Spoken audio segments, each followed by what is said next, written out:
ভেঙে দাও ঘুরিয়ে দাও, দুর্নীতির কালো হাত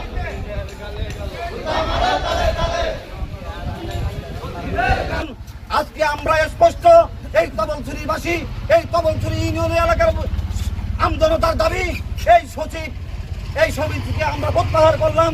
সচিব উসমানকে তবলছড়িতে অবঞ্চিত ঘোষণা করা হলো।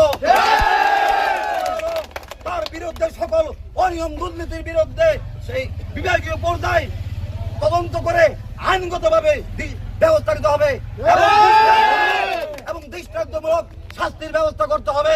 প্রিয় বন্ধুগণ আমার, আমরা যারা আমজনতা আছি, আমরা যারা এই বর্তমান সরকারের দায়িত্বশীল কর্মী হিসাবে আছি, তাদের অনিয়মের কারণে আমার নেতা, আপনার নেতা তারেক জিয়ার মান সম্মানে ক্ষুণ্ণ হচ্ছে। আমাদের 3 পার্বত্য চট্টগ্রামের নয়নমণি অদূত বিহার মান সম্মানের ক্ষতি হচ্ছে। আজকে সাধারণ আমজনতা বলতেছে বিএনপি সরকারের আমলে নাকি অনিয়মের হার বেড়ে গেছে, কিন্তু আজকে স্পষ্ট প্রমাণ হয়ে গেল অনিয়ম কারা করেছে, সরকারের আমলারা করেছে।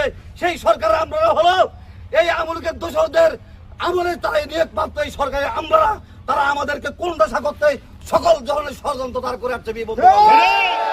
আমরা স্পষ্ট ভাষায় আবার বলে দিচ্ছি, এই সচিবকে অবাঞ্ছিত ঘোষণা করা হলো, অবাঞ্ছিত ঘোষণা হলো তবলছড়ি আমজনতার পক্ষ থেকে। এই সচিবকে আবারও বলছি অবাঞ্ছিত ঘোষণা হলো। সবাইকে ধন্যবাদ। আসসালামু আলাইকুম।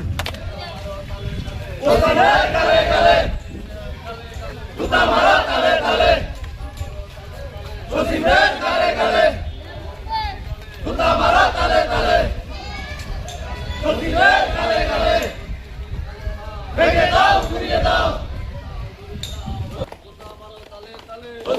গালে গালে জুতা মারা তালে তালে, গালে গালে জুতা মারা তালে তালে, গালে গালে জুতা মারা তালে তালে, গালে গালে ভেঙে দাও।